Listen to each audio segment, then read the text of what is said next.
Tuğrul Bey vefat ettikten sonra yerine tahta geçecek bir evladı yoktu.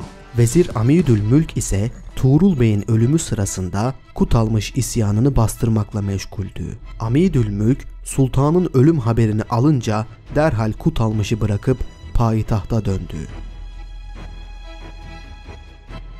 Tuğrul Bey vefat etmeden evvel yeğeni Çağrı Bey'in oğlu Süleyman'ı veliaht tayin etmişti. Bu sebeple Tuğrul Bey'in vasiyetini tutan vezir Süleyman'ın sultanlığını ilan etti. Fakat bununla birlikte Alparslan ve Kutalmış da saltanat davacısıydı.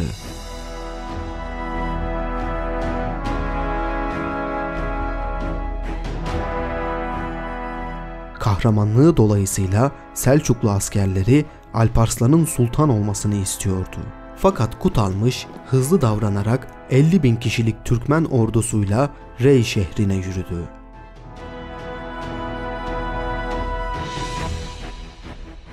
Rey şehrine varıp şehri kuşatma altına alınca vezir ve askerleri Kutalmış tarafından bozguna uğratıldı.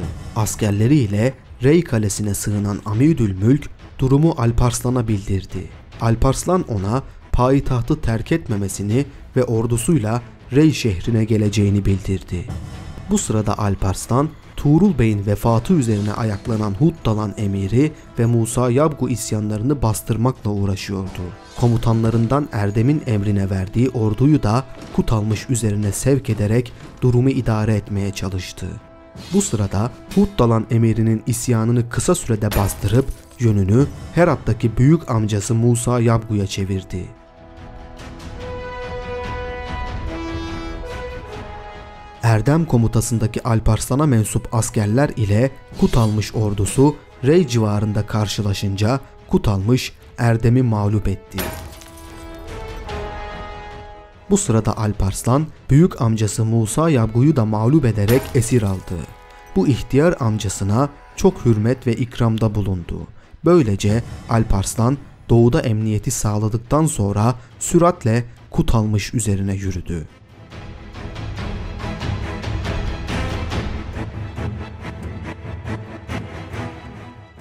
Alparslan, Merv'den büyük bir ordu ile Nişapur istikametinde hareket ederken henüz Rey Kalesi muhasarası ile uğraşan Kutalmış bu haberi alınca kuşatmayı kaldırıp Alparslan üzerine harekete geçti.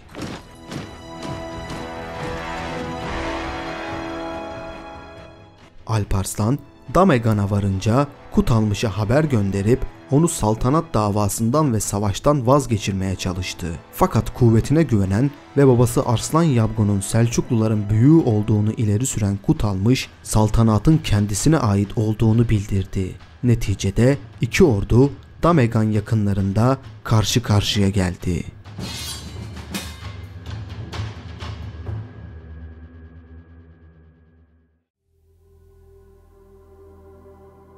Kutalmış, nücum ilmine vakıf olduğu için o günün kendisi için uğursuz olduğunu istihraç ederek savaş gününü geciktirmek istedi.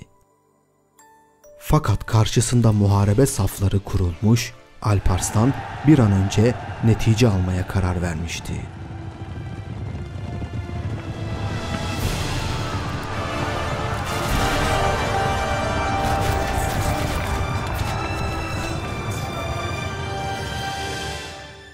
Yapılan muharebe neticesinde Kutalmış'ın 50.000 Türkmenden meydana gelen ordusu bozguna uğramıştı.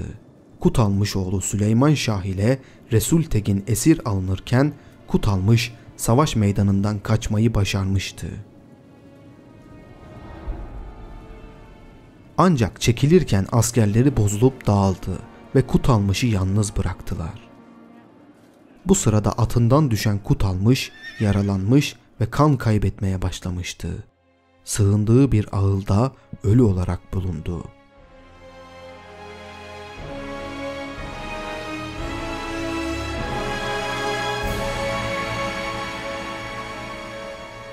Cesedini Alparslan'a getirdiklerinde çok üzüldü, ağladı ve matem tuttu. Kutalmış'ın Tuğrul Bey'in yanına defnedilmesini emretti.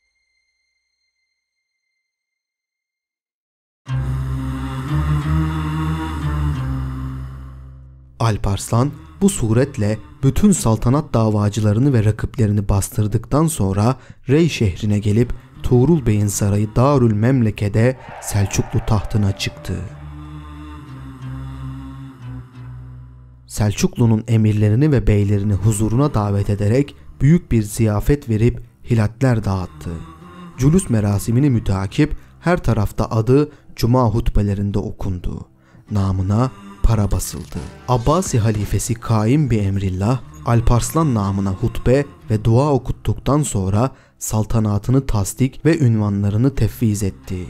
Kılıç kuşanmak maksadı ile de bir elçi ile birlikte menşur, sancak ve hilhatlar gönderdi. Tuğrul Bey zamanında büyük hizmetler ifa eden Selçuklu veziri Amidülmülk görevinden azledilerek yerine Alparslan'ın merdeyken vezirliğini yapan Nizamülmülk Selçuklu Sultanlığı vezirliğine getirildi. Böylece Alparslan kendisine babasından intikal eden Doğu ülkeleri dahil Tuğrul Bey'in tahtına ve ondan daha geniş bir imparatorluğa sahip olmuştu.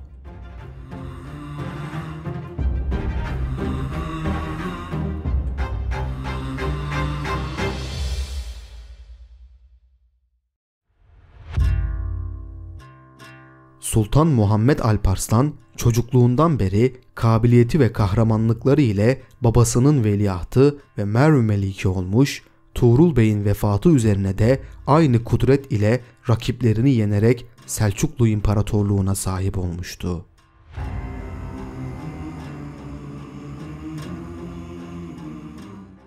Artık memleket dahilinde ciddi bir engel kalmadığından Kutalmış'ın bertaraf edilmesinden 1 veya 2 ay sonra 1064 Şubat'ında Rum gazası maksadı ile ordusu ile birlikte Rey'den Azerbaycan'a hareket etti.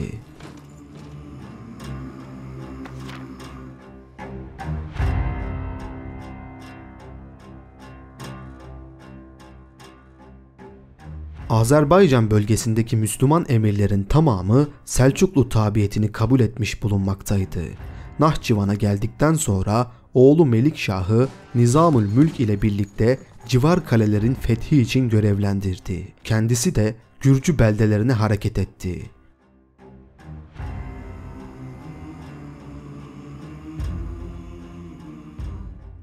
Nizamülmülk, Melikşah ile birlikte Sürmeli Çukur'u kolayca fethedip Nahçıvan emirinin idaresine verdiler. Oradan da rahip ve keşişlerin merkezi ve Hristiyanların ziyaretgahı olan Farsça Meryem Nişin adıyla kaydedilen müstahkem bir kale üzerine yürüdüler. Bu kale Türklerce Gökçedeniz denilen Sevan Gölü üzerinde bulunan etrafı sularla çevrili bir kaleydi.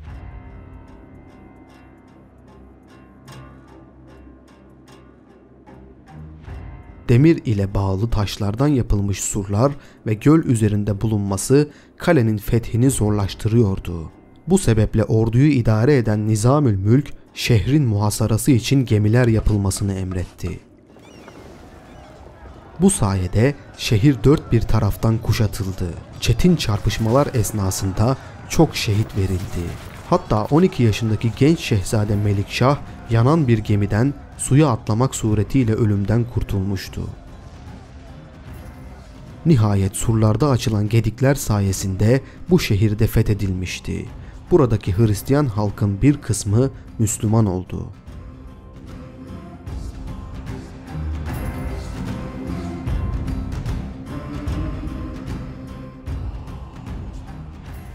Bu sırada Alparslan da ordusuyla Gürcistan'a girmiş, Kangarni, Kartlı ve Tiflis'e çok yakın olan Cevakhet şehirlerini fethetmiş bulunmaktaydı.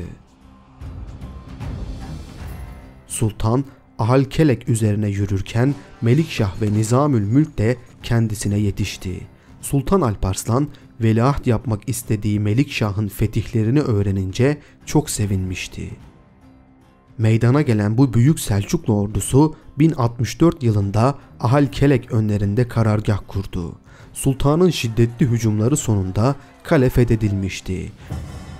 Lori kralı David sultanın huzuruna çıkarak sultana kızını vermek ve vergi ödemek suretiyle Selçuklu'ya bağlanmak istediğini bildirdi. Bunun üzerine Sultan Alparslan bu teklifi kabul etti. Fakat kralın kızını Selçuklu veziri Nizamülmülk ile nikahladı. Bu arada Selçukluların coşkun akan seller gibi bu bölgelere gelip şehirleri bir bir ele geçirdiğini gören Abaza kralı Bagrat hızlıca Kafkas dağlarına kaçarak saklandı. Sultan Alparslan Ahalkelek şehrini fethettikten ve imar ettikten sonra Bagrat krallarının merkezi olan Ani üzerine yürüdü.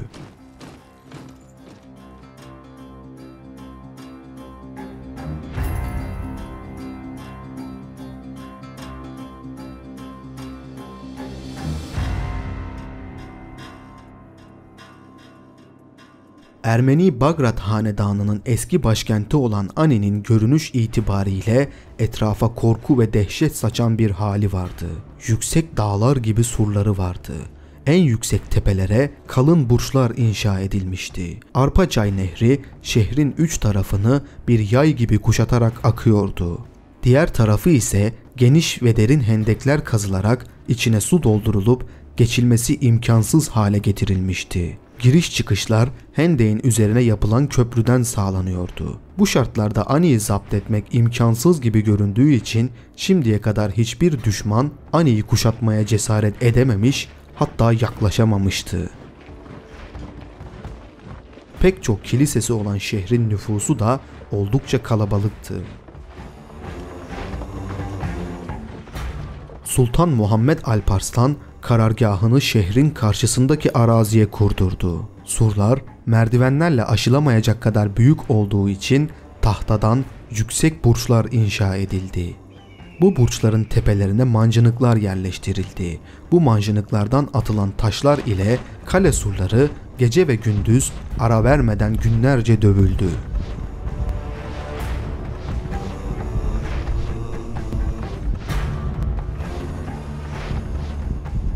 Nihayetinde bazı bölgelerdeki surlarda gedikler açılmış ve bazı burçlar yıkılmıştı. Surların Hristiyanlar tarafından tekrar tamir edilmesine fırsat vermemek için hızlıca surlara hücum başlatmak gerekiyordu. Askerlerinin karşısına geçen Sultan Alparslan hücum emrini vermeden önce askerlerini şu müthiş konuşma ile motive etti. "Yiğitlerim, bahadırlarım, sizin gibi kahramanların hükümdarı bulunduğum için övünür ve Allah Teala'ya hamd ederim. Tahta ilk çıktığımda memleketin ufuklarını kaplayan ihtilal bulutlarını kılıçlarınızın parlak şimşekleriyle def edip vatanın birliğini sağladınız. Bugün de İslam alemi karşımızdaki düşmana Allahu Teala'nın dinini tebliğ etmemizi ve bu uğurda cihad-ı fi sebilillah için çarpışmamızı bekliyor. O halde bir hakkın vatanı muhafaza ve hem de ilahi kelimetullahı yaymak gibi iki mukaddes hizmeti yapmak şerefi bize düşmektedir. Düşmanımız kalabalık, kaleleri mustahkem ise de sizin gibi gaza meydanlarında pişmiş, şehit olmak aşkıyla yanan mücahitlerin ilk hücumuna dayanamayacağını bilirim. Zira onlar vatanlarını değil hayatlarını kurtarmaktan başka şey düşünmeyen bir takım korkaklardır. Sizler ise hayatın bir gölge gibi gelip geçiciliğini, asıl şerefin Allahu Teala'nın yanında cihad ederek can vermek olduğunu bilen yiğitlersiniz. İşte sultanınız Allahu Teala'nın ismiyle adımını gaza meydanına atıyor. Şu kılıcı tutmakta olan elimde kuvvet kalmayıncaya kadar çarpışacağım. Dinini, vatanını, sultanını seven arkamdan gelsin."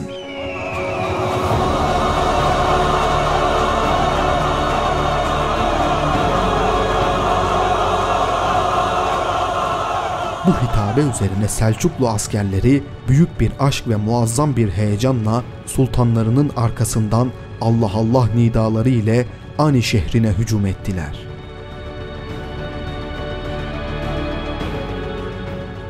Selçuklu askerleri surlara yanaşınca Ani kalesinden üzerlerine oklar yağmaya başladı. Ok atışları o kadar fazlaydı ki adeta Selçuklu kalkanlarının üzeri tamamen oklarla kaplanıyordu. Hızla koşan Selçuklu askerleri su engelini aşarak surlara dayanmıştı. Bu arada tahta burçlarda suya kadar ittirilmiş ve burçların tepelerine çıkan Selçuklu okçuları tarafından surların üstündeki okçular vuruluyor ve surların üzeri düşman askerlerinden temizlenmeye çalışılıyordu. Hristiyanlar ne gedikleri tekrar kapatmaya ne de surlardan ok yağdırmaya daha fazla güç yetiremiyordu. Böylece sonlarının geldiğini anlamışlardı. Bu arada Ani valisi ve kumandanı iç kaleye sığınmıştı. İdarecilerin ve soyluların korkudan iç kaleye sığınmalarını gören Ani halkının maneviyatı iyice bozulmuştu. Artık direnmeyi bırakıp rastgele kaçışmaya başladılar. Surlardan içeri giren Selçuklu askerleri hızlıca dış kaleyi fethettiler. Halk kaçarak evlerine kapandı. Böylece Selçuklu askeri şehrin içinden zahmetsizce ilerleyerek iç kaleye dayandı.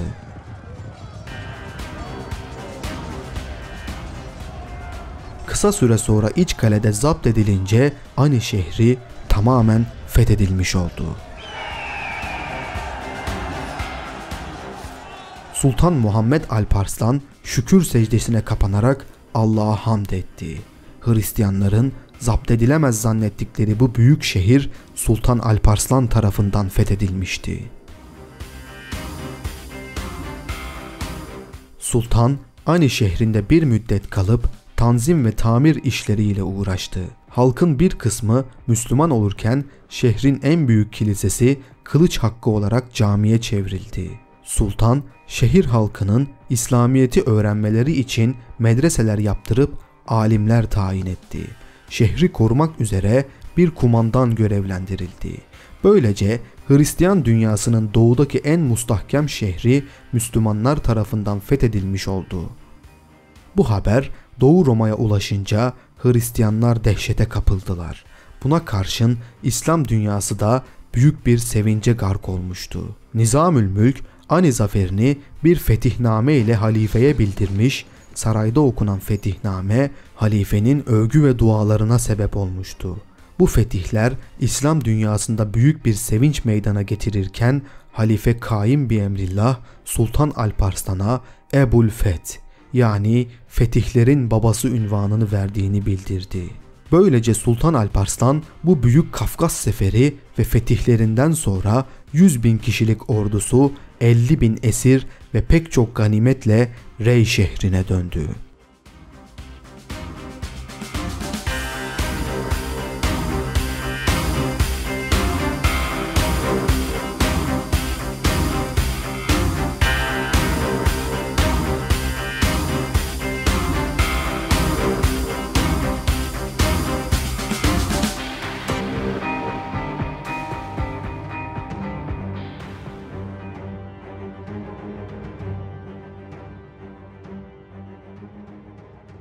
Ani şehrinin fethiyle Kafkas seferini neticelendiren Sultan Alparslan, Rey şehrine dönmüş ve bir süre devlet işleriyle meşgul olmuştu. Oğullarını ve akrabalarından liyakatli olanları ülkenin çeşitli yerlerine melik tayin etti.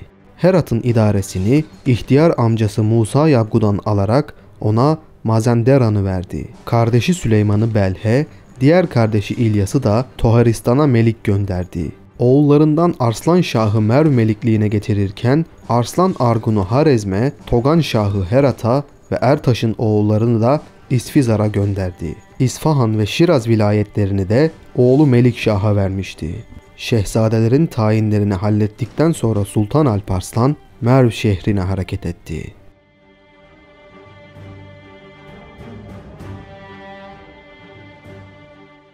Sultan Alparslan'ın iki büyük hedefi vardı. Birincisi ve acil olanı Türkistan'dan akın akın gelmekte olan Türkmenleri Doğu Roma topraklarına yerleştirmek için bu bölgeleri fethetmekti. İkincisi ise Şii Fatımi devletini ortadan kaldırarak Kudüs, Mekke ve Medine'de tekrar ehli sünnet bir idare sağlamak ve Şiilerin egemenliğini kırarak Müslümanları tekrar ehli sünnet çizgisinde birleştirmekti. Ancak batıdaki bu hedeflerini gerçekleştirirken doğudan da bir tehlike gelmesini engellemek zorundaydı. Doğunun en güçlü devletleri Karahanlılar ve Gaznelilerdi. Bu yüzden Sultan Alparslan bu iki devletle ilişkilerini düzeltmek ve geliştirmek istedi. Bu maksatla oğlu Melikşah'ı Karahanlı hükümdarı İbrahim Tamgaç Han'ın kızı Terken Hatun ile diğer oğlu Arslan Şah'ı da Gazneli hükümdarı Sultan İbrahim'in kızıyla evlendirdi. Böylece Merv şehrinde büyük bir düğün merasimi yapıldı. Selçuklu hanedanı, Karahanlı ve Gazneli hanedanlıklarıyla akraba olmuş ve güzel ilişkiler kurulmuştu.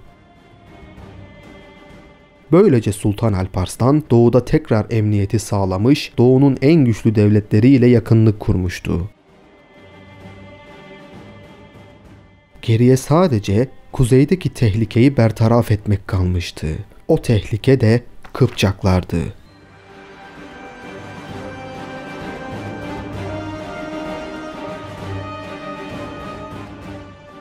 Oğuz Yabguluğu 1055 yılında dağılmış olmasına rağmen Müslüman olan bazı Oğuzlar hala kabileler halinde Hazar Gölü'nün doğusunda bulunuyordu. Kuzeyden güneye inen gayrimüslim Kıpçaklar bu bölgelerdeki Oğuz şehirlerine akınlar düzenliyordu.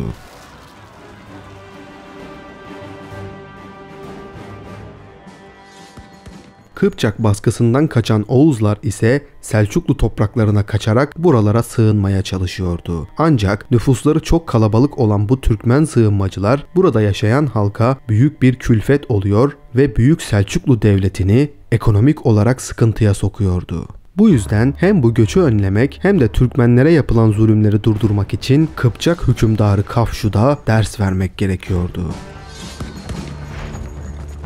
Ocak 1066 tarihinde ordusunu toplayan Sultan Alparslan Türkistan'a doğru harekete geçti.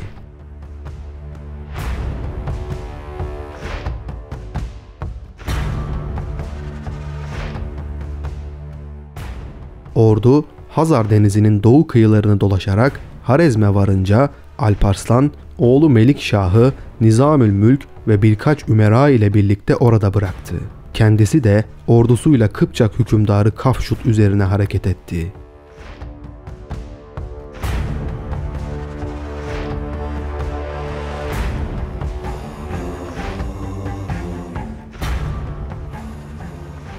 Mangışlak bölgesinde karşı karşıya gelen iki ordu savaşa tutuştu.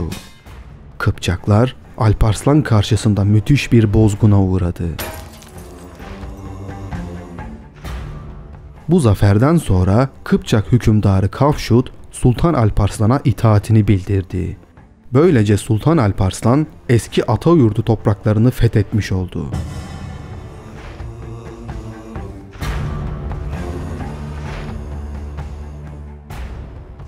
Bu bölgelerin Selçuklu hakimiyetine girmesiyle kısa sürede Müslüman olmayan diğer Oğuz kabilelerinin çoğu da İslam'ı kabul etmiş ve İslam'ı kabul eden Oğuzlara Türkmen denmeye başlanmıştı. Böylece Sultan Alparslan kuzeydeki Kıpçak tehlikesini de bertaraf ettikten sonra Cent şehrine girerek atası Selçuk'un mezarını ziyaret etti. Cent topraklarını Nasirüddin Melikşah'ın hükmü altında Selçuklulara bağlayarak seferini tamamladı. Sultan Alparslan'ın asayişi temin amacıyla başlattığı Türkistan seferi Hazar Denizi'nden Taşkent'e kadar bütün toprakların büyük bir kısmı savaşmaya dahi gerek kalmaksızın Selçuklu hakimiyetine girmesiyle sonuçlanmıştı.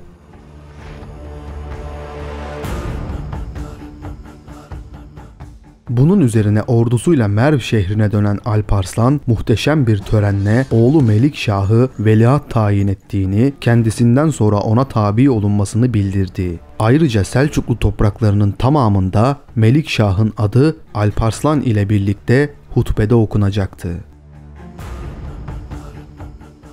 Bu durum üzerine Sultan Alparslan'ın ağabeyi Kirman Meliki ve Umman Fatihi olarak bilinen Kavurt Karaarslan 1067 yılı başlarında isyan başlattı. Kirman'daki bu isyanı haber alan Alparslan ordusunu hazırlarken hızlı atlılardan meydana gelen bir öncü birliği Atabek Çavlu komutasında Kavurt üzerine sevk etti.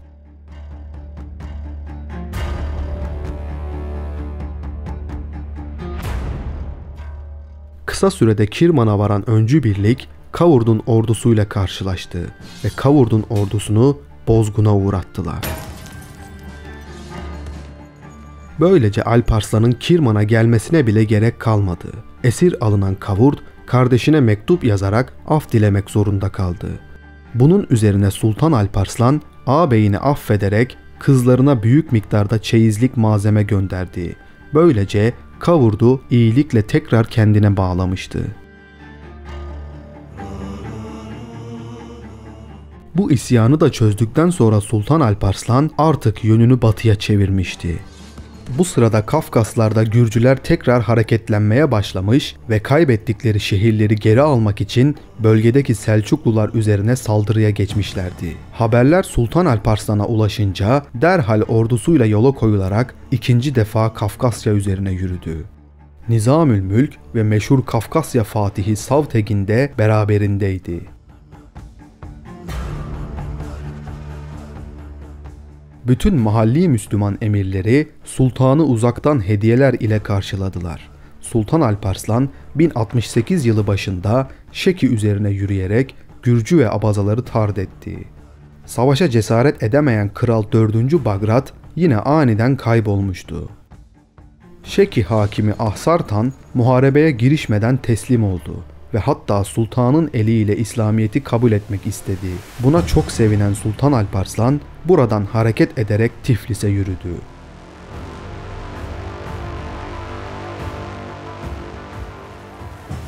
Bu şehri de kolayca ele geçiren sultan, şehirde bir cami inşa ettikten sonra 6 hafta içerisinde bütün Gürcistan'ı fethederek topraklarına kattı. Türk akıncıları denize yakın Siber Kalesi'ne kadar ilerlediler.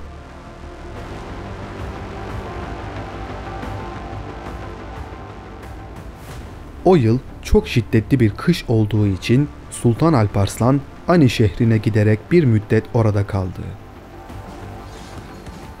Bütün Gürcistan'ın elinden çıkması üzerine Kral Bagrat, meşhur Liparit'in oğlu Ivane'yi sulh teklifi için sultana gönderdi. Dağlara çekilen ve takibi güç olan kralın vergi ödemek şartı ile tabiyeti kabul edildi. Tiflis ve Rustov şehirleri Fazlun'un idaresine verilerek orada bir uç beyliği kuruldu. Kral Bagrat'ın kızı da Fazlun ile nikahlandı. Bu sırada sultanın dünürü Karahanlı hükümdarı İbrahim Tamgaç Han'ın vefat ettiği haberi sultana ulaştı.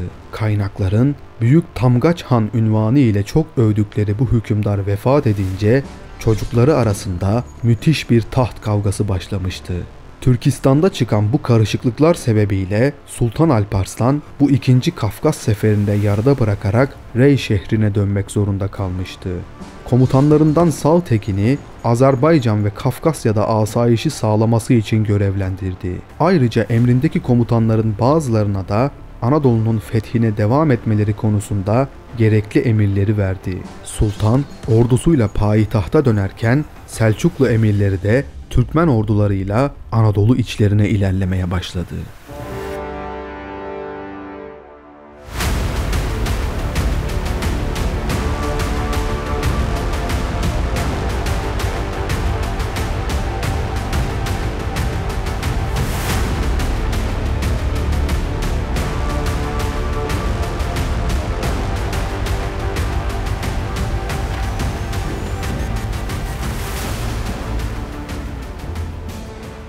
Alparslan'ın Kafkasya ve Doğu Anadolu hudutlarında yaptığı iki seferden de dönüşü Anadolu fetih ve akınlarının duraksamasına sebep olmadı. Aksine bir yandan devamlı göçler, öte yandan ayaklanmalara katılan Türkmenlerin Anadolu'ya kaçmaları bu ülkede Türk kesafetini artırmaya ve fetihleri genişletmeye sebep oluyordu. Alparslan'ın komutanlarının hızla Doğu Roma topraklarına girmesi, Doğu Roma İmparatorluğu için Ani'nin fethinden sonra en büyük tehdit olmuştu.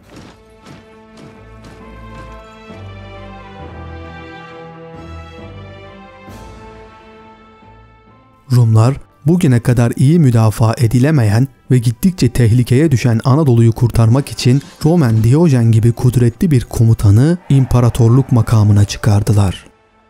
Uzun zamandan beri sefere çıkmamış Rum imparatorlarına mukabil Diyojen, Makedonya ve Bulgaristan askerlerini, Uz, Frank ve Varang ücretlilerini de ordusuna alarak 1069 baharında Selçuklu komutanlarından Afşin Bey'in kuşatmakta olduğu Antakya istikametinde harekete geçti.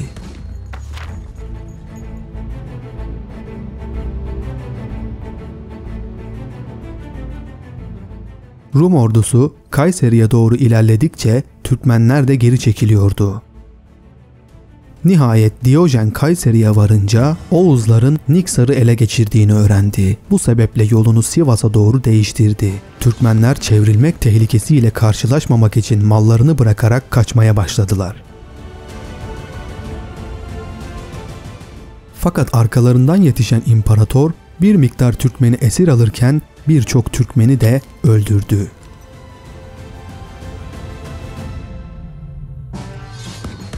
Alparslan'ın komutanlarından Has İnal, Malatya önlerinde karargah kurarak imparatoru burada karşılamak istedi. Ancak imparator düşmek üzere olan Antakya şehrine öncelik vererek Antakya şehrine yöneldi. Bu sırada Antakya kuşatmasında bulunan Afşin Bey, imparatorun üzerine geldiğini öğrenince kuşatmayı kaldırıp Azerbaycan'a hareket etti.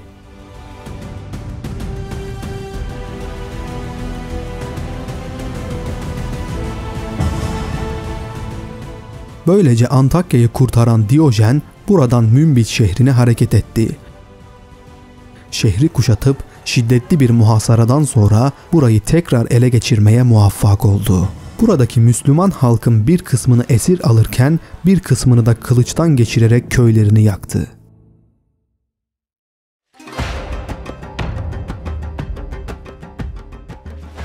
Doğu Roma ordusu böylece Şii Fatimilerin elindeki Halep'e yaklaşmış, Halep emiri Mahmud ve oğlu Harun ricat ederek şehri terk etmişti. Halep'te büyük bir korku hüküm sürüyordu. Fakat imparatorun ordusu burada şiddetli bir açlığa maruz kaldı. Zira o sırada Mısır'da müthiş bir kıtlık hüküm sürmekteydi. Suriye'yi de saran bu kıtlık yüzünden imparatorun ordusu yiyecek temininde büyük güçlük yaşamıştı. Bu sırada Afşin Bey komutasındaki Türkmenler imparatorun Suriye'de olmasını fırsat bilerek Anadolu'ya ilerlemiş ve Amuriye şehrini fethetmişlerdi. Bu haberi alan ve büyük bir teessüre kapılan imparator artık daha fazla burada kalamayarak başkentine dönme kararı aldı.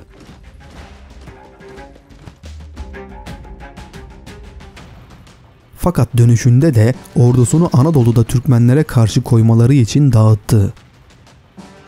Bu arada Afşin Bey de Amuriye şehrinin fethinden sonra sayısız esir ve ganimet ile geri çekilmişti. İmparator İstanbul'a hareket edince ordunun tevzii ve perişanlığı dolayısıyla Afşin Bey üzerine yürümeye kudret bulamadı. Ancak yine de imparator Anadolu'yu kurtaracağına inanıyor ve kendisini kuvvetli hissediyordu. Artık bu geri dönülemez bir yoldu. Ne Romalılar Anadolu'yu terk edebilirdi ne de Türklerin geri dönmesine ve başka bir yurt bulmasına imkan vardı. Dolayısıyla Anadolu için her iki tarafta var gücüyle mücadele etmeliydi.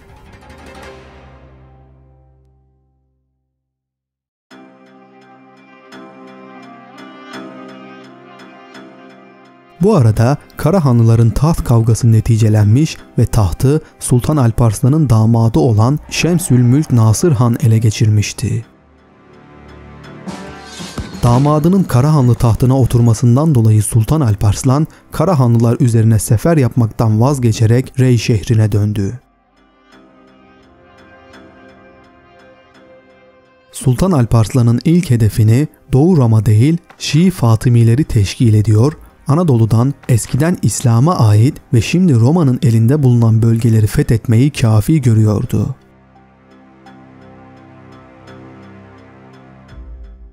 Büyük Selçuklu Devleti gün geçtikçe gücüne güç katarken Şii Fatimi Devleti'nde ise iç çekişmeler yüzünden buhranlı bir dönem yaşanıyordu. 8. Fatimi halifesi Mustansir dönemi askeri unsurlar arasındaki siyasi kavgalara sahne olmaktaydı. Bunlara ilaveten orduda görevli olan Türk, Berberi ve Sudanlı unsurların çekişmeleri ve kıtlık dolayısıyla Mısır'da ekonomik kriz yaşanması bu olumsuz ortamı giderek alevlendirmekteydi. Bu itibarla küçük iktidar sahipleri tarafından tehdit edilen Fatımiler yükselmekte olan Selçuklulara karşı koyacak halde değillerdi.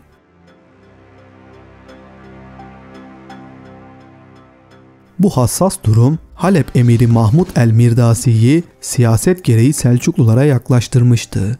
Çünkü o Büyük Selçuklu Devleti'ne tabi olmanın kendi çıkarları açısından son derece gerekli olduğu düşüncesindeydi. Doğu Roma İmparatoru Diyojen, Halep şehrine yaklaştığı zaman Şii Fatimi devleti Halep'i korumak için bir girişimde bulunamamıştı. Eğer Selçuklu tabiyetine girilirse Doğu Roma İmparatorluğu'nun saldırılarından da korunmuş olacağını düşünmekteydi. Bu amaçla Emir Mahmud, Abbasi halifesine elçi göndererek Halep'te bundan böyle Şii hutbesi okunmasını yasakladığını, hutbenin Sultan Alparslan ve Halife El-Kaim adına okunacağını bildirdi. Böylece Halep'te Mısır Fatimi halifesi Mustansir adına okunan Şii hutbe kaldırılarak yerine Abbasi halifeliği adına Sünni hutbesi okundu.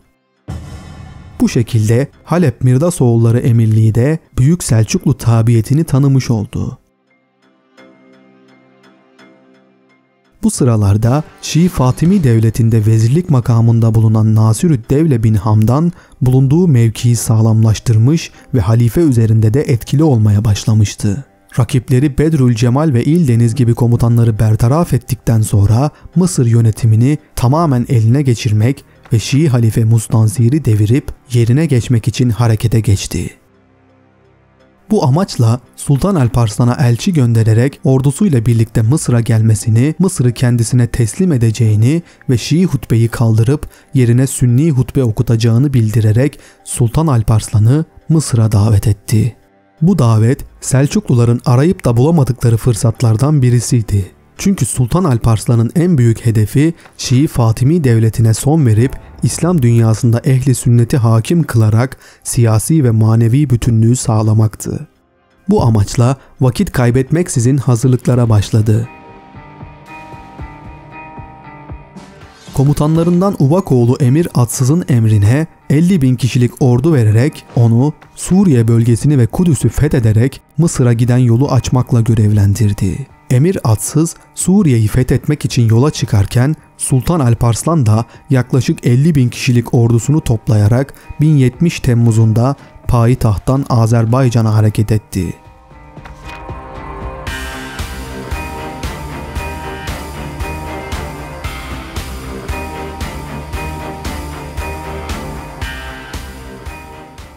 Azerbaycan üzerinden Anadolu'ya giren Sultan Alparslan, daha önce amcası Tuğrul Bey tarafından kuşatılan fakat bir türlü ele geçirilemeyen Malazgirt Kalesi'ni kuşattı ve burayı fethetti. Ardından Erciş'te Selçuklu hakimiyetine girdi. İmparator Diyojen'in geçen sene eline geçirdiği Münbiç şehri de Selçuklu komutanları tarafından tekrar fethedilmişti. Sultan Alparslan komutanlarından Afşin'i Anadolu fetihlerine devam etmesi ve buradan gelecek tehlikeleri bertaraf etmesi için görevlendirerek Mısır seferi için Anadolu'dan Suriye'ye hareket etti.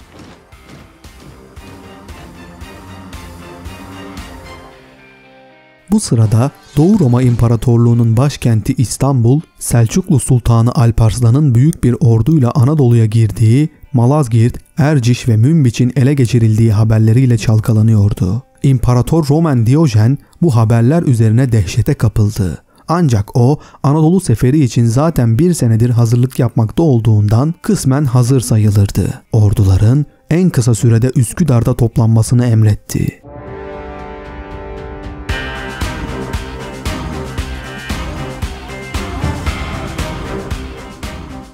Bu arada Sultan Alparslan'ın Suriye'yi fethetmesi için görevlendirdiği komutan Harezmli Atsız, Filistin, Remle ve Kudüs'ü fethederek bu bölgelerdeki Şii hakimiyetine son vermişti. Böylece hem sultanın Mısır seferi için yol güvenliğini sağlamış ve hem de buralarda Selçuklu hakimiyetini tesis etmişti. Atsız bu sefer sırasında Dimaşk'ı da kuşatmış ancak burayı ele geçirememişti. Sultan Alparslan ordularını toparlamak için Nisan 1071'de Sultan Tepesi üzerinde ordugah kurdu. Yavuz Sultan Selim de Mısır seferine çıkarken ordugahını bu tepe üzerinde kurduğundan burası Sultan Tepesi adıyla anılmıştı. Aynı kudret ve imana sahip iki Türk sultanı burada da birleşmişti.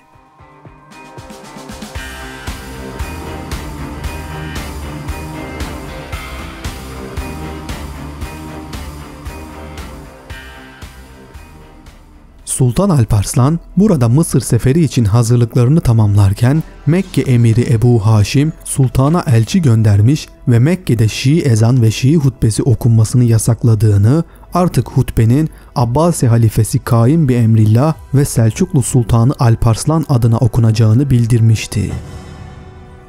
Gelen bu habere çok sevinen Sultan Alparslan, Mekke emiri Ebu Haşim'e 30.000 dinar altın ve yıllık 10.000 dinar verilmesini emretti ve eğer Medine emiri El-Mühenna da aynı şekilde hareket ederse ona da 20.000 dinar verir ve her sene için 5.000 dinar tahsisat bağlarım dedi. Bunun üzerine Selçuklular sayesinde Şii baskısından kurtulan Medine emiri de aynı şekilde Şii ezan ve hutbeyi kaldırarak Sünni ezanı ve hutbesi okuttu. Böylelikle yaklaşık 100 yıldır Şiilik ile idare edilen kutsal topraklarda yeniden ehli sünnet hakim olmuştu.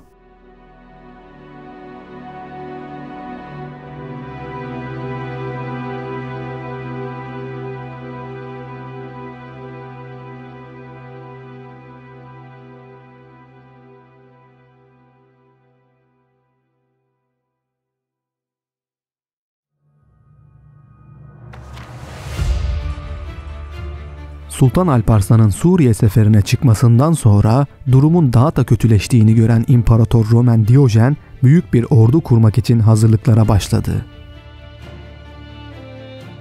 Uzunca bir hazırlık safhasından sonra Anadolu'yu Türklerden kurtarmak, İslam ülkelerini istila etmek ve Selçuklu Devleti'nin başkentini ele geçirmek maksadıyla Doğu Roma tarihinin en büyük ordularından birini, hatta belki de birincisini mevcuda getirdi. Bu ordu Balkan vilayetlerinden, Bitinya, Kapadokya, Kilikya ve Trabzon bölgelerinden ve Ermeni halkından başka Slav, Bulgar, Alman, Frank, Gürcü, Hazar, Peçenek ve Kuman ücretli askerlerinden terekküp ediyordu. Doğu'nun Müslüman ve Hristiyan kaynaklarına göre ordudaki mancınıkçı, çarkçı, lağımcı, kazancı, arabacı ve benzeri teknisyenlerin sayısı 30.000 civarındaydı.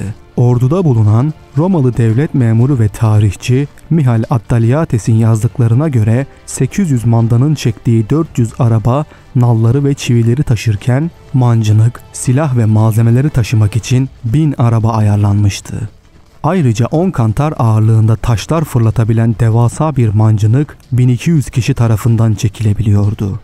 Orduda büyük küçük rütbeli 30.000 komutan bulunurken orduya hafif süvari olarak 15.000 kişilik uz birliğinin katılmasıyla ordunun mevcudu teknisyenler ve kölelerle birlikte 200.000 civarına yaklaşmıştı.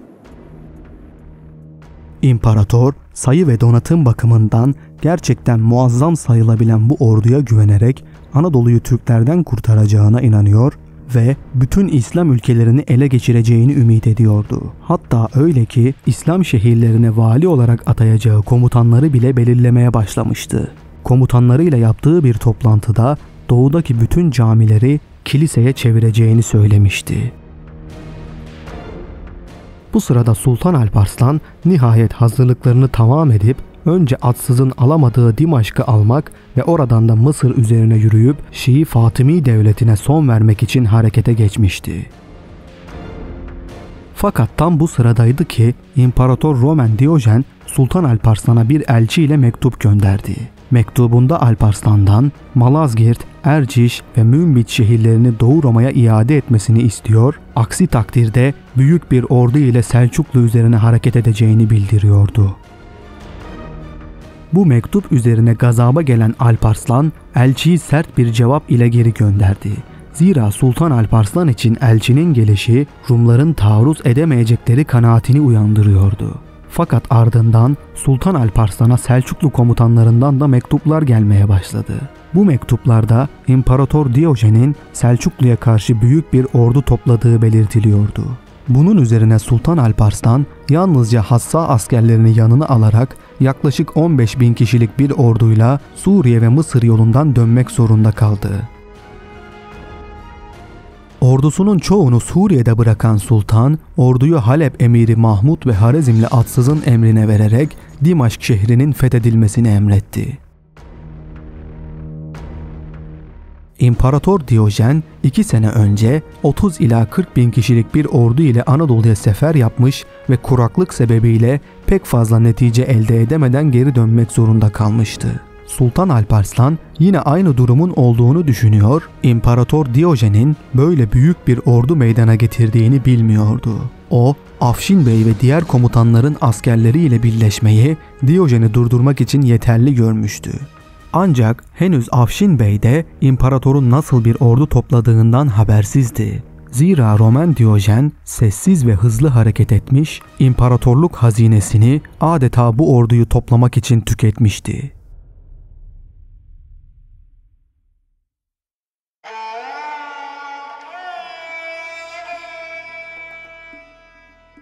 Afşin Bey'in hızlı öncü birlikleri imparatorun ordusunu görünce dehşete kapılarak Afşin Bey'e haber verdiler. Bunun üzerine Afşin Bey Sultan Alparslan'a haber göndererek imparatorun sayılamayacak kadar büyük bir ordu ile Erzurum'a doğru ilerlediğini haber verdi. Haberler kısa sürede kulaktan kulağa yayıldı. Sultan Alparslan'ın daha fazla askere ihtiyacı vardı.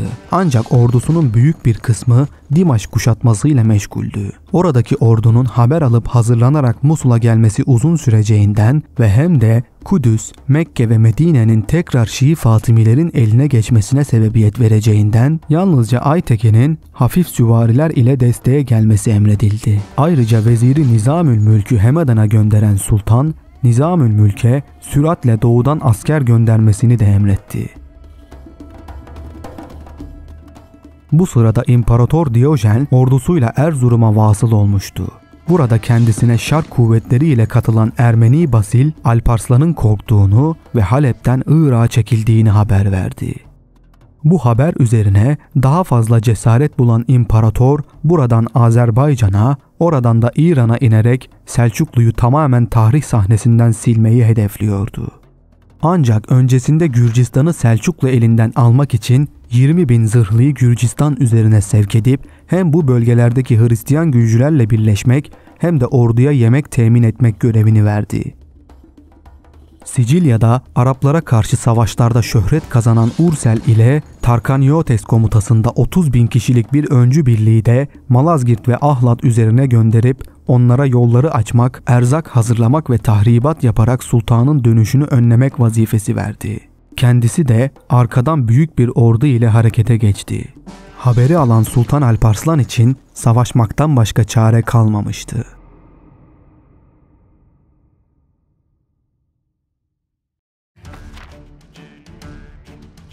İmparatoru karşılamak amacıyla Ahlat'a doğru Diyarbakır üzerinden harekete geçti. Mervani emirinin fermanıyla mahalli gönüllülerden mürekkep 10 bin Kürt askeri de Diyarbakır'da Sultan Alparslan'ın ordusuna katıldı.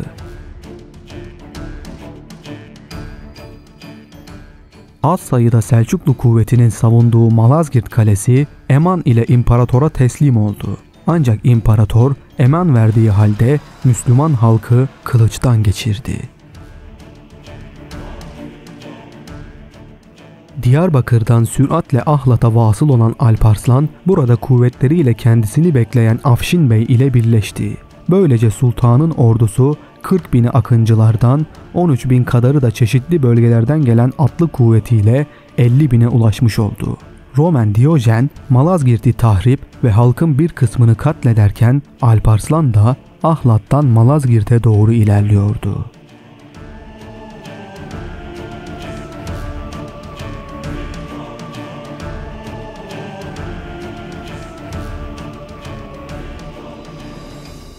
Malazgirt ve Ahlat arasındaki Rahva Ovası'na gelen Alparslan, ordusunun su ihtiyacını karşıladıktan sonra Murat Suyu yörelerinde karargah kurdu.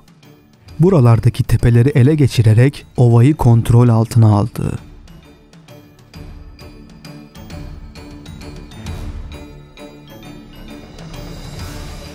Öte yandan imparator ordusuyla Malazgirt'ten hareket ettikten biraz sonra Selçuklu ordusunun çok yakınlara kadar gelip ovaya hakim olduğunu öğrenince derhal harp düzenine geçmek için hazırlık yapılmasını emretti.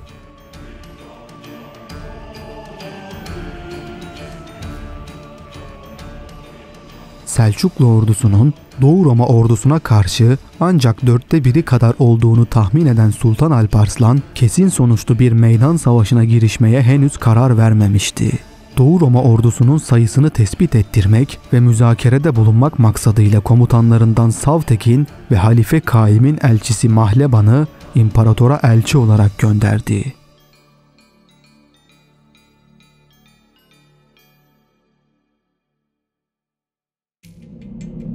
Mektubunda Alparslan, "Ülkene geri dön. Barış yapmak istersen bunu Bağdat halifesi aracılığıyla yaparız. Aksi takdirde biz azim ve kararımızı içtenlikle bağlı olduğumuz Yüce Allah'a bırakırız."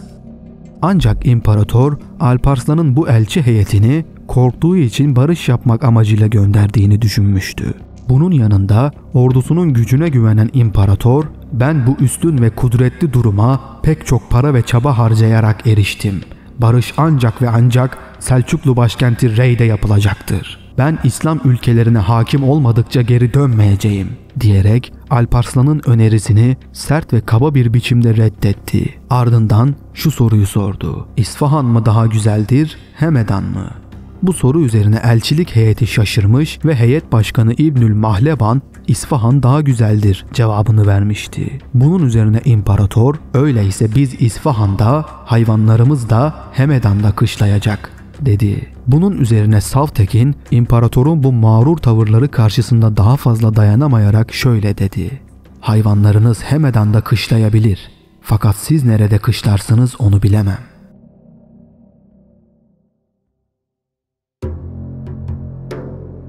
Böylece savaş artık kaçınılmaz bir hale gelmiş oldu. Savtekin'den Roma ordusunun sayısı ve durumu hakkında malumat alan Sultan Alparslan, bu savaşın bir ölüm kalım savaşı olduğunu daha iyi anlamıştı.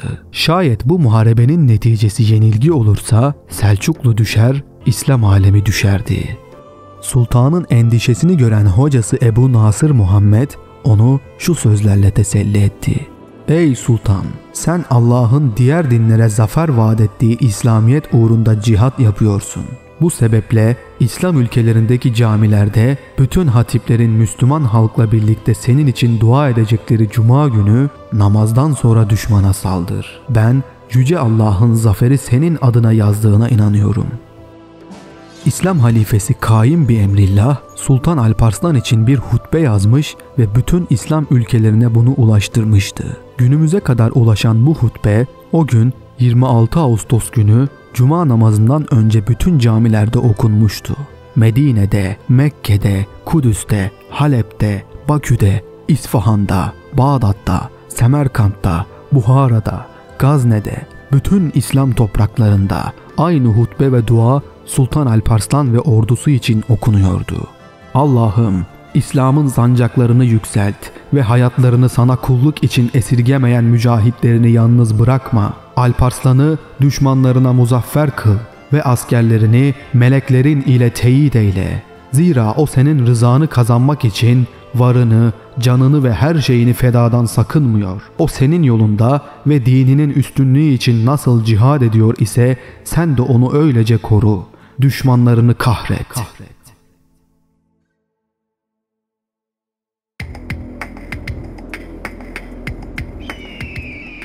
26 Ağustos günü Cuma namazından sonra iki tarafta artık savaşa hazırdı.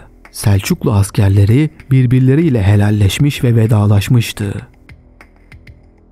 İmparator Roman Diyojen ordusunu geleneksel Roma askeri kaidelerine göre düzenlemişti. Ordunun merkezinde kendisi, sağ kanadına Alyates, sol kanadına Biryenos ve ihtiyat kuvvetine de Andronikos Dukas komuta ediyordu.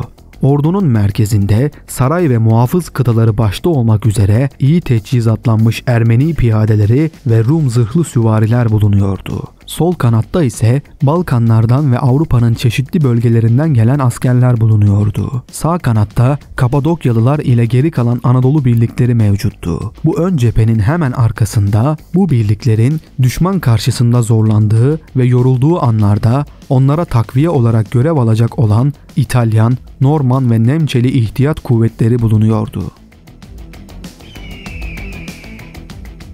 Öte yandan Selçuklu ordusunun merkezinde Hassa askerleriyle Sultan Alparslan bulunurken ordunun geri kalanı Savtekin, Afşin Bey, Sanduk Bey, Artuk Bey gibi kudretli komutanların emrinde dağların arkasında pusuya yatmış haldeydi. Askerleri taburlar halinde dizerek savaş hattı oluşturmayı uygun gören imparator Selçuklular üzerine yürüyüşe başladı.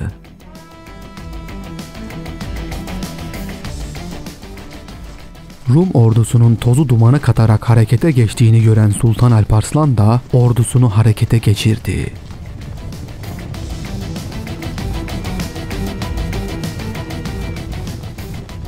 Türk yaylarının menzilleri çok uzun olduğundan Selçuklu okçuları Rum ordusunun sağ ve sol kanatlarındaki süvariler üzerine ok atışları yapmaya başladılar. Kanatlardaki süvarilerin ok yağmuruna tutulduğunu gören merkezdeki zırhlılar onları savunmak üzere ilerleyince iki ordu böylece karşı karşıya geldi ve müthiş bir çarpışma başladı.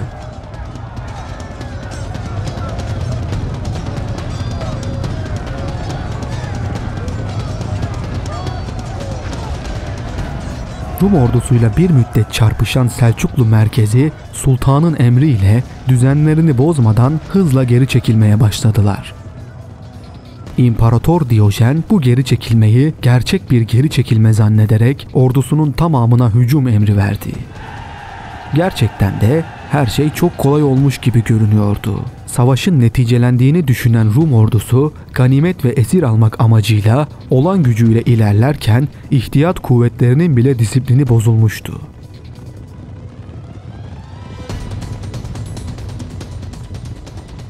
Ancak ne var ki bu gerçek bir geri çekilme değildi. Aksine sultan Rum ordusunun kendisini takip etmesini ve tepelerde gizlenen Selçuklu askerinin pususuna düşmesini istiyordu.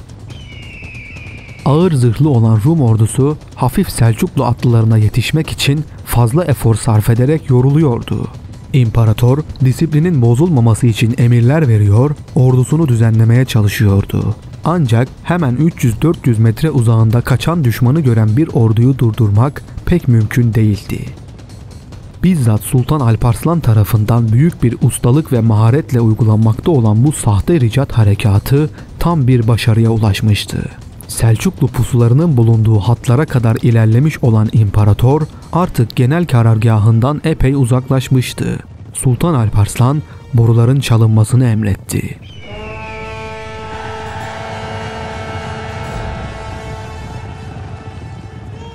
Bu boru sesleriyle birlikte saklandıkları pusulardan çıkan Selçuklu atlıları çok hızlı manevralar ile Rum ordusunun sağ ve sol kanatlarına saldırdılar. Sultan Alparslan da geri çekilmekte olan askerlerini durdurup merkez hattına hücum etmeleri emrini verdi. Az önce savaş kazandığını düşünen ve kaçan düşmanı takip eden Rum ordusu neye uğradığını şaşırmıştı. İlk Selçuklu darbesini yiyen Roma merkez hattı süratle çember içine alınmaktaydı. Bu hatta bulunan imparator sol kanattan destek istedi. Fakat Selçuklu atlı birlikleri buna izin vermediler. Öte yandan Aliates'in komutasındaki sağ kanat kuvvetleri de yine Selçuklu atlı birlikleri tarafından sıkıştırıldılar. Bu sıradaydı ki bu kanatta yer alan Uz ve Peçenek atlı askerleri Rum saflarından ayrılıp Selçuklu saflarına girdiler. İşte bu olay üzerine Rum ordusunun sağ kanadı tamamen çöküp dağılmıştı. Bu sırada merkezde bulunan Ermeni piyadeleri de dağılıp kaçmaya başladılar. Ermenilerin kaçışını seyreden İhtiyat Kuvvetleri Komutanı Andronikos Dukas, Rum ordusunun çok kısa bir sürede tamamen çevrildiğini görünce imparatorun öldüğünü ilan etmiş ve çarpışmalara katılmaksızın savaş meydanını terk etmişti.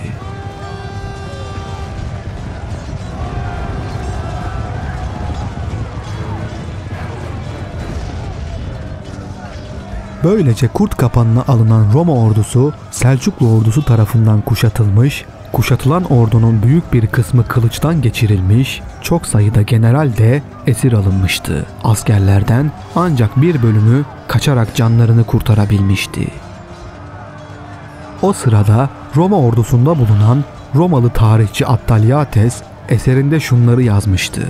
Sonunda Türkler bizi her noktadan kuşattılar.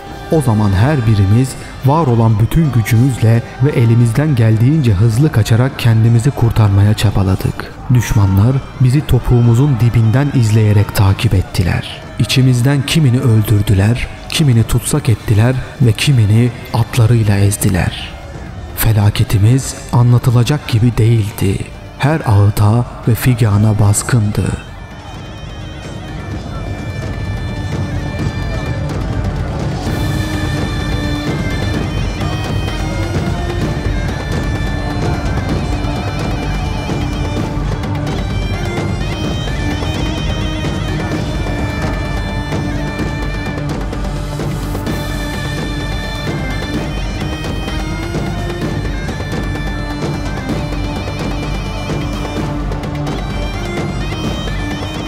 Roman Diyojen de bu savaşta at üstünde cesurca savaşmış, elinden yara almış ve atına isabet eden bir okla yaya kaldıktan sonra esir alınmıştı.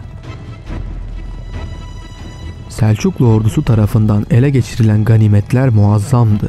Meydanda imparatorun ve generallerin otağında bulunan hazineler sonsuzdu.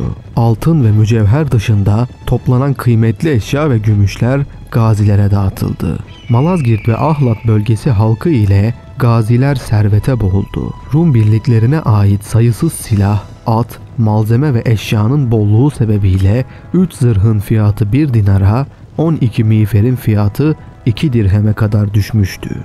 Rum askerlerinin büyük bölümü öldürülmüş, başta İmparator Diyojen olmak üzere birçok general ve asker esir edilmişti. Az kişi kaçarak canlarını kurtarabilmişti. Sultan Alparslan devasa bir imparatorluk ordusunu mahvederken ilk defa bir Roma imparatorunu da esir almanın şerefine nail olmuştu. İslam, Roma, Ermeni ve Süryani kaynaklarının ittifakla belirttiklerine göre Sultan Alparslan imparatora bir savaş esiri gibi değil, konuk bir hükümdar gibi muamele etmişti. Filhakika Roman Diyojen huzura getirildiği zaman sultan onu teselli etmiş ve "İmparator, müteessir olmayın. İnsanların maceraları böyledir. Size esir değil, büyük bir hükümdar muamelesi yapacağım," dedi ve imparatora şu soruyu sordu: "Eğer zaferi sen kazansaydın ve beni böyle tutsak alsaydın ne yapardın?" İmparator, "Düşmana yapılması gerekeni yapardım," diye karşılık verince Sultan Alparslan samimi ve vakarlı davrandığından dolayı onu takdir etti ve "Şimdi sana ne yapacağımı sanıyorsun?" diye sordu. 3 ihtimali varit gören imparator şöyle mukabele etti: "Beni öldürebilirsin. Bu kasap işidir. Zaferini göstermek üzere beni şehirlerinde dolaştırır ve satarsın. Bu da sarraf işidir. 3. ihtimali söylemek ise bir hayal veya delilik olur," dedi. Alparslan bunu öğrenmek için ısrar edince o da "Beni tahtıma iade edersin. Sana dost kalır, yıllık vergi öder ve senin naibin olurum. Çağırdığın zaman askerlerim ile gelir, hizmet ederim. Beni öldürmekten sana bir fayda yoktur. Aksine yerime başkasını imparator yaparlar, o da sana düşman olur," dedi. Sultan bunun üzerine "Ben Allah'a muzaffer olursam sana iyi muamele yapacağımı ahdetmiştim. Allah iyilik düşünenlerin arzularını yapar. Bu sebeple benden göreceğin muamele bu 3. şıktan başkası olmayacaktır," diyerek büyüklüğünü ve asaletini gösterdi. Bu esir misafiri ile eski Türk usulüne göre kanları ile kardeş olduklarına delalet eden bir anlaşma imzaladılar. Bu anlaşmaya göre imparator fidyesi için 100.000 dinar ödeyecek ve Doğu Roma Selçuklu'ya yıllık 360.000 dinar vergi ödeyecekti. Selçuklu Sultanı çağırdığı zaman Roma Selçuklu'ya asker gönderecekti. Ayrıca evvelce İslam'a ait bulunan Antakya, Urfa, Münbiç, Ahlat ve Malazgirt beldeleri Selçuklu'ya bırakılacak ve Doğu Roma'nın elinde bulunan tüm Müslüman esirler serbest kalacaktı.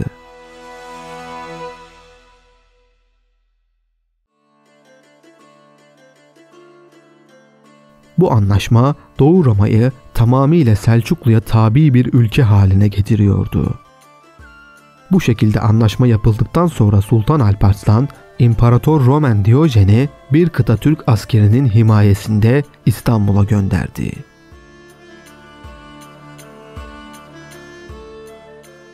Malazgirt zaferi Türk, İslam, Roma ve hatta dünya tarihinde büyük dönüm noktalarından birini teşkil ediyordu.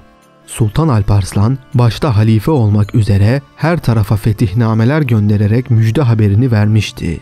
Bu haber İslam dünyasında büyük bir sevinç meydana getirmiş, her tarafta şenlikler yapılmıştı.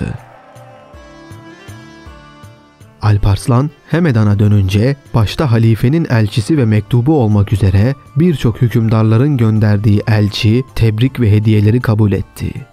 Dönemin şairleri kasidelerinde bu zaferi Hazreti Ömer radıyallahu anh zamanında Rumlara ve Sasanilere karşı kazanılan Yermük ve Kadisiye savaşlarına benzetmişlerdi.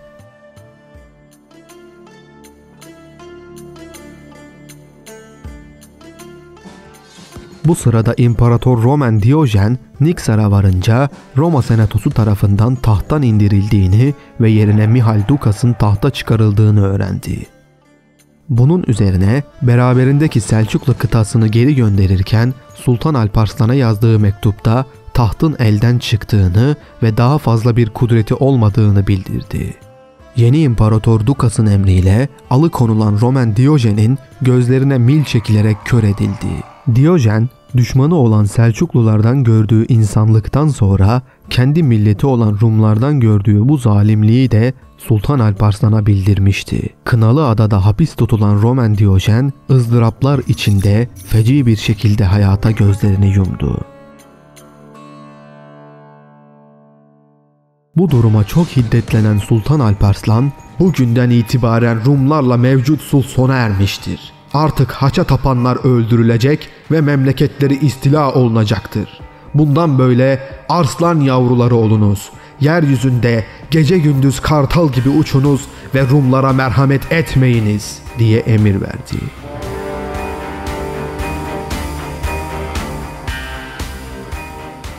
Bunun üzerine Türkler, ordular ve halk kitleleri halinde Anadolu'nun fethine ve iskanına başladılar. Doğu Roma'nın bütün maddi imkanları kullanılarak hazırlanmış olan büyük ordu darmadağın edildiği için zaferi izleyen yıllarda Türk akıncı kuvvetleri hiçbir direnişle karşılaşmadan Anadolu içlerine girerek kısa zamanda Marmara kıyılarına kadar ilerlediler. Artık bir millet halinde sel gibi akmakta olan Türkler bu kez sadece bir akın amacıyla değil, artık fethettikleri bölge ve yörelere yerleşmeye başlamışlardı.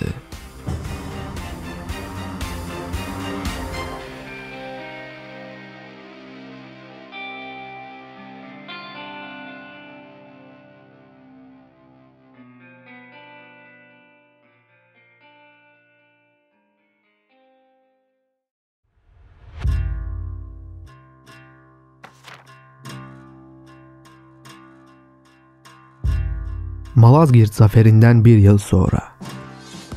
Doğuda Alparslan'ın damadı Karahanlı hükümdarı Şemsülmülk Nasır Han ile Alparslan'ın oğulları Harezm Meliki İlyas ve Toharistan Meliki Ayaz arasında sınır kavgaları eksik olmuyordu.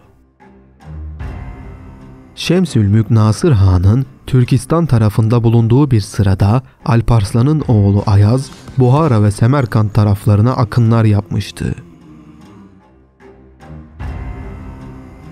Bu istila haberi üzerine dönen Şemsülmülk Nasır Han, kayınbiraderi Ayaz'ın askerlerini bozmuş, bir kısmını esir almış ve öldürmüştü. Bu hadiselerde hanımı Ayşe Hatun'u kardeşi Ayaz'a yardım ettiği gerekçesiyle suçlamış ve ona "Sen benim karım değilsin, bana karşı casussun. Kardeşin Ayaz'ı memleketlerimi tahrip etmesi için kışkırtıyorsun," diyerek ayaklarındaki ayakkabıyla Ayşe Hatun'a vurarak öldürmüştü.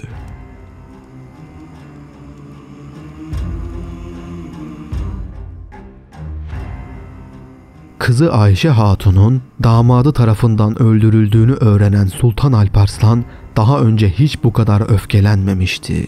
Selçuklu topraklarındaki bütün askerlerin Merv'de toplanmasını emretti. Kendisi de Karahanlı topraklarını ele geçirmek için hızla Merv şehrine hareket etti.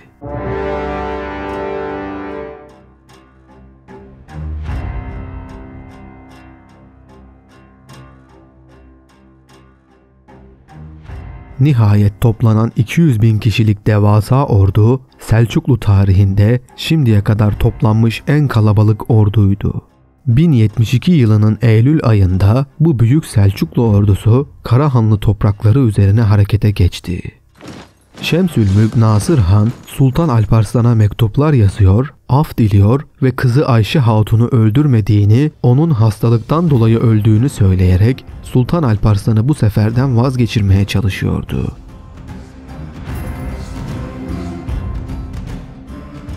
Ceyhun Nehri'ni geçtikten sonra Buhara'ya ilerleyen Sultan Alparslan, Karahanlılar tarafından hiçbir mukavemetle karşılaşmadan Buhara şehrini teslim aldı. Buradan da Karahanlıların başkenti Semerkant'a doğru harekete geçti. Bir rivayete göre Semerkant halkı camilerde toplanıp Alparslan aleyhinde beddua etmeye başlamıştı. Kaynakların kifayetsizliğine rağmen Karahanlıların Alparslan'a bir mukavemeti görünmüyor, yalnızca Berzem Kalesi inatla dayanıyordu.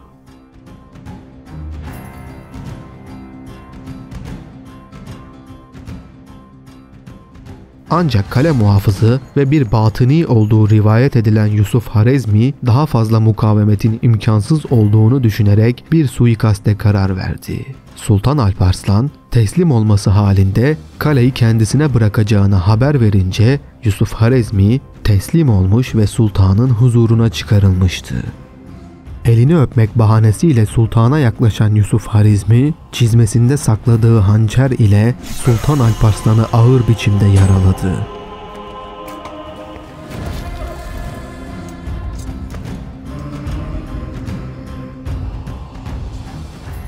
Ve hemen o anda sultanın yanında bulunanlar tarafından öldürüldü. Sultan Alparslan aldığı bu yara ile ancak 4 gün yaşayabilmişti. Vefat etmeden evvel ordu erkanına vasiyetini yaptıktan sonra şu sözleri söyledi. Bir tepe üzerine geldiğimiz zaman ordunun azametinden ve askerin çokluğundan altımda yerin titrediğini hissediyor ve kendi kendime ben dünyanın sultanıyım. Bana kimsenin kudreti yetmez. Bu ordu ile Çin'i dahi fethederim dedim. İşte bu gurur yüzünden şimdi bu aciz duruma düştüm. Halbuki herhangi bir sefere girişirken daima Allah'tan yardım dilerdim demiş ve Allah'tan af dilemişti. Onun bu sözleri imanını ve cihangirlik davasını belirtiyordu. Selçuklu hükümdarları arasında onun kadar dine ve cihada bağlı olanı yoktu. Çok merhametli ve şefkatliydi. Sarayında fakirlere dağıtılmak üzere her gün 50 koyun kesilirdi. Hakimiyet ve saltanatlarının İslamiyet'in ve ehli sünnetin zaferine bağlı olduğuna inanıyor, bu dini ve milli vazifeyi haleflerine ve Osmanlı sultanlarına miras bırakıyordu.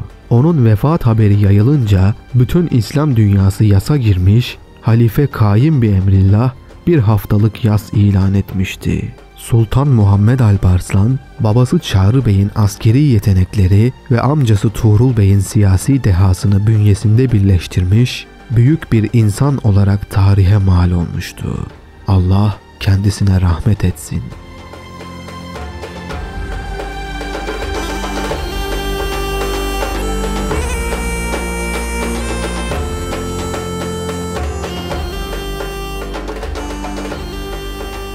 Yiğitlerim, bahadırlarım, sizin gibi kahramanların hükümdarı bulunduğum için övünür ve Allah Teala'ya hamd ederim.